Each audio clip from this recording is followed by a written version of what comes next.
boleh mendengarkan firman Tuhan pada pagi hari ini. Nah, tema pada pagi hari ini yaitu gereja dan teknologi atau pengasuhan di era digital. Bapak Ibu Saudara yang dikasihi oleh Tuhan, kalau kita merenungkan firman dan jika kita melihat pada saat ini, Saudara, kita boleh secara jujur, kita boleh mengakui bahwa manusia itu tidak lepas dari yang namanya teknologi, Saudara. Kenapa, Saudara? Karena di dalam ada seseorang yang bernama Neil Postman mengatakan teknologi itu bersifat arkeologi, artinya mempengaruhi seluruh aspek di dalam kehidupan kita. Artinya intinya bahwa manusia tidak akan mungkin lepas dari yang namanya teknologi. Tetapi yang menjadi persoalan adalah bagaimana caranya dan bagaimana kita sebagai orang tua atau di dalam pengasuhan anak-anak kita boleh mengarahkan anak-anak ini semakin sadar dan secara bijaksana di dalam menanggapi akan hal yang terjadi di dunia ini.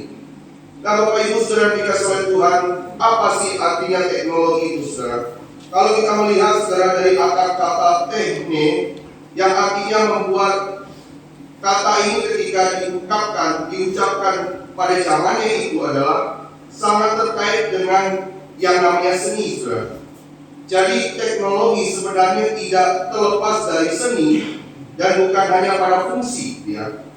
Maka kata teknologi adalah teknologi, yaitu ilmu tentang membuat atau ilmu tentang berkarya. Maka manusia yang adalah gambar Allah yang mencipta berkarya memang tidak akan bisa melepaskan dirinya dari yang namanya teknologi. Kenapa, Saudara? Mengapa manusia tidak lepas dari yang namanya teknologi?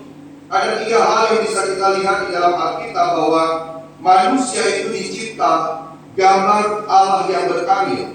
Kemudian yang kedua, Saudara, manusia itu diciptakan yaitu tidak lepas dari yang namanya teknologi, yaitu mengembangkan kemanusiaan. Saudara, dengan melakukan teknologi, manusia semakin mengembangkan potensinya sebagai manusia, merayakan kemanusiaannya dengan melakukan apa yang Allah lakukan, yaitu berkarya. Kemudian sebagaimana Allah berkarya, manusia berkarya mencipta untuk manusia, maka manusia berkarya atau melakukan teknologi untuk menciptakan hal yang lain di dalam dari dirinya atau di dalamnya, Saudara. Kemudian yang ketiga kita melihat bahwa mengembangkan mandat kerja. Saudara, dengan teknologi manusia itu melakukan perluasan, lebih luas mengembangkan dan memelihara alam. Juga lebih luas menyebar ke seluruh bumi, sebagaimana di dalam Alkitab dikatakan penuhilah seluruh bumi. Saudara, contoh yang sederhana, Saudara, tentang yang namanya teknologi. Kita melihat teknologi itu bentuk cangkul, ya. Cangkul itu adalah sebuah bentuk teknologi yang diciptakan oleh manusia, yaitu tujuannya untuk apa? Untuk memperluas mengelola yang namanya tanah. Kemudian kita juga melihat yang namanya jembatan itu dibuat yaitu untuk apa? Yaitu untuk yang namanya memperluas penjangkauan daerah yang lain. Maka dengan demikian, Saudara, manusia itu tidak akan bisa lepas dari yang namanya teknologi.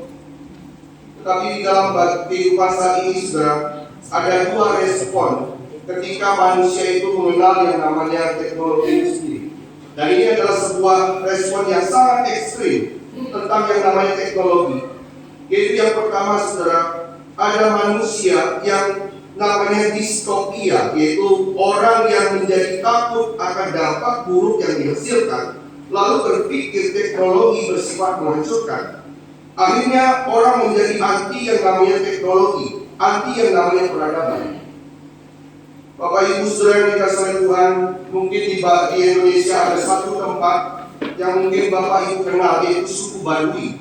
Yang dimana suku Baduy ini adalah mereka yang namanya anti dengan peradaban. Dan bahkan ada beberapa di daerah lainnya seperti di Amerika atau orang-orang Chinese, gitu ya. Mereka menganggap bahwa teknologi itu sesuatu yang mengerikan, sesuatu yang membahayakan di dalam hidupnya. Sehingga mereka berusaha untuk yang namanya tidak memakai teknologi dan bahkan mereka anti dengan yang namanya peradaban. Tetapi bagaimana respon kita, Saudara, sebagai orang Kristen, Saudara? Maka jika ada orang Kristen yang seperti itu, Hidupnya tidak akan memberi dampak pada orang di sekitar, anti terhadap peradaban, tapi juga tidak dapat menggarami orang-orang di sekitarnya. Lalu kemudian saudara, ada orang yang menanggapi, meresponi teknologi itu, ada orang yang yaitu disebut utopia. Ya. Utopia itu adalah orang yang sangat positif terhadap teknologi dan bahkan mengatakan segala sesuatu masalah di dunia ini dapat diselesaikan dengan teknologi. Nah, Bapak Ibu Saudara yang dikasihi oleh Tuhan, banyak yang beranggapan seperti ini, dan memang jika dilihat secara kasat mata, teknologi memudahkan banyak hal. Tetapi apakah benar demikian? Nah, Bapak Ibu Saudara yang dikasihi oleh Tuhan, mungkin Bapak Ibu yang bergenerasi X sampai Z ya, pernah nonton kartun gitu, kartun Doraemon. Siapa yang pernah nonton kartun Doraemon? Banyak ya, termasuk saya. Kalau sudah ada kartun Doraemon sudah siap-siap di depan TV. Nah, saudara tahu tidak apa filosofi dibalik dari kartun Doraemon itu? Saudara, kartun Doraemon itu adalah satu bentuk penginjilan yang dilakukan oleh orang-orang teknis ya, yang berpendapat bahwa teknologi itu adalah satu solusi ya. Apapun masalahnya, datang kepada Doraemon. Nah, saudara, yang dapat membawa teknologi yang dari masa depan ke masa kini. Kalau misalkan saudara kita sedang menuju ke sana dan masalah mengunjungi Shizuke ya, Shizuka ya, sampai kabur dari muka seorang mama di situ. Kemudian yang ketika mau yang namanya menyelamatkan dunia, jawabannya itu apa? Jawabannya itu baling-baling bambu. Nah, saudara yang dikasih oleh Tuhan, ada dua ekstrim saudara, yang menganggap bahwa teknologi itu adalah segala sesuatu dan masalah, semua masalah dapat diselesaikan dengan teknologi. Tetapi ada satu sisi saudara, ada orang-orang yang begitu anti yang namanya teknologi. Lalu bagaimana reaksi kita sebagai orang Kristen, saudara? Seharusnya kita sebagai orang Kristen tidak bisa menolak yang namanya teknologi, tetapi juga tidak dapat menerimanya begitu saja, melainkan kita harus memiliki suatu sikap yang kritis terhadap kemajuan teknologi yang datang pada kita. Ada seseorang yang bernama McLuhan kemudian mengatakan bahwa teknologi itu adalah perluasan kita, mirip seperti kacamata, membuat mata menjadi luas, mirip seperti cangkul, membuat tangan kita lebih banyak mengelola dan lebih luas lagi, mirip seperti cermin yang lebih luas melihat diri kita. Itulah teknologi, saudara. Bapak Ibu Saudara yang dikasihi oleh Tuhan, marilah kita mempelajari saudara di dalam ayat yang sudah kita baca bersama-sama di dalam Ulangan pasal 6 ayat yang ke-4 sampai 9 itu. Bagaimana kita Ulangan berisikan gojangan Musa pada akhir perjalanan bangsa Israel di padang gurun, saudara.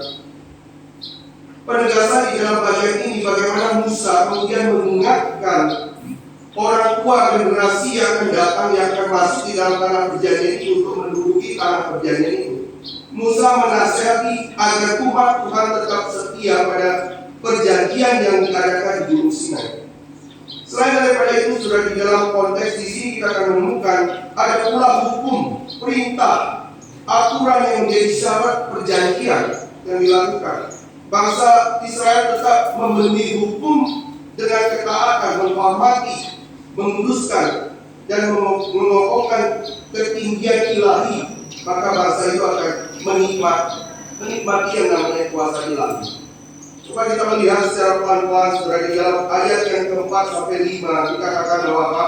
Pertama-tama saudara, yang ditegaskan bahwa Allah yang mencipta dari yang tidak ada menjadi ada adalah Allah yang Esa, yang Eka.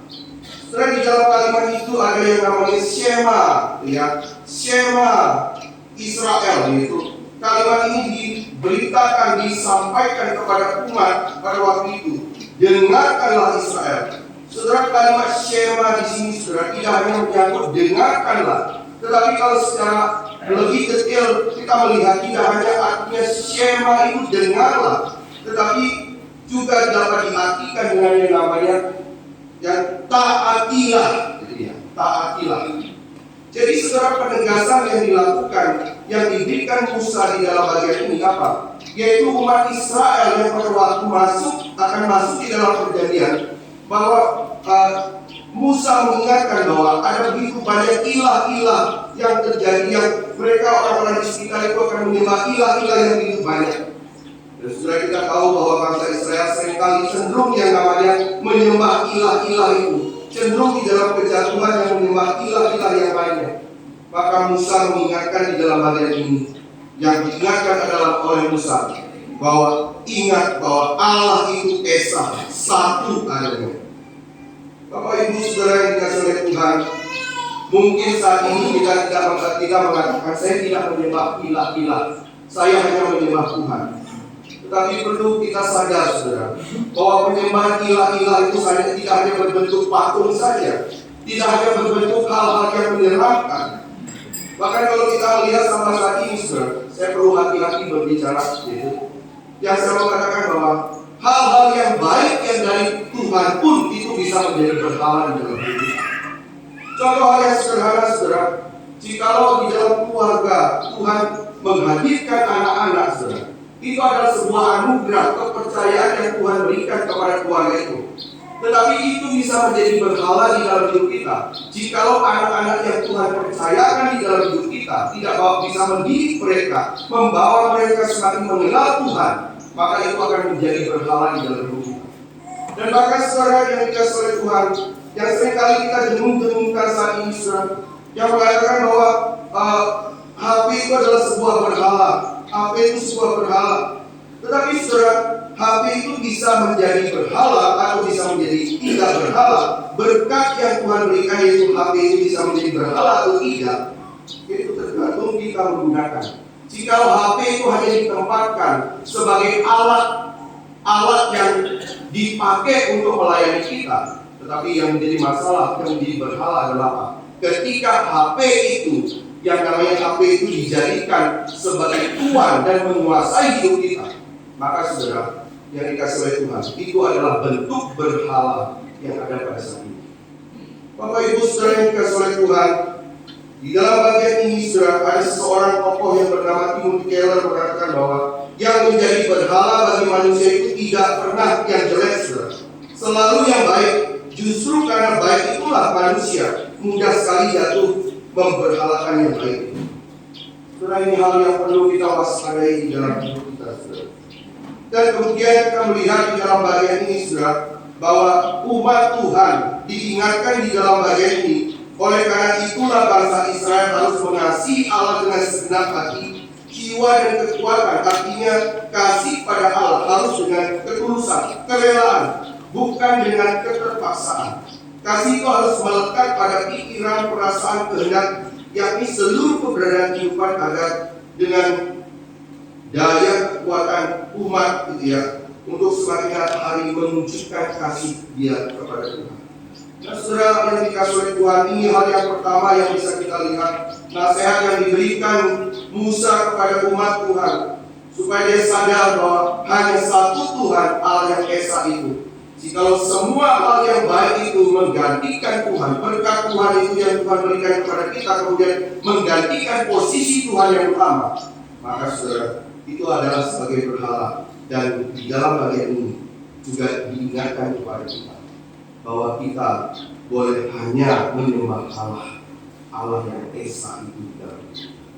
Lalu yang kedua, saudara, kita melihat di dalam ayat yang ke-6 sampai 7 dikatakan di sini adalah perintah untuk mengajarkan doktrin atau pengajaran Israel secara terus-menerus kepada generasi demi generasi di sepanjang kehidupan. Tujuannya itu apa? Tujuan agar generasi Israel tidak melupakan Tuhan dan menyembah ilah bangsa lain. Dan di dalam bagian ini ada satu pengajaran iman yang terus ditanamkan sejak ini agar membekas dan berakar kuat bagi umat. Nah, Bapak Ibu saudara yang dikasihi oleh Tuhan, hal yang penting saudara di dalam bagian ini, di dalam perintah untuk apa? Mengajarkan pengajaran secara terus-menerus kepada generasi-generasi berikutnya.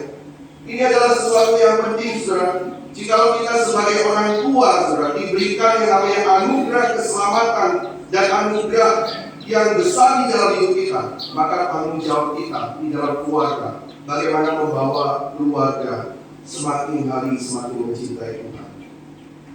Bapak Ibu Saudara yang dikasihi oleh Tuhan, ada begitu banyak saat ini anak-anak yang namanya kehilangan keteladanan hidup di dalam orang tua.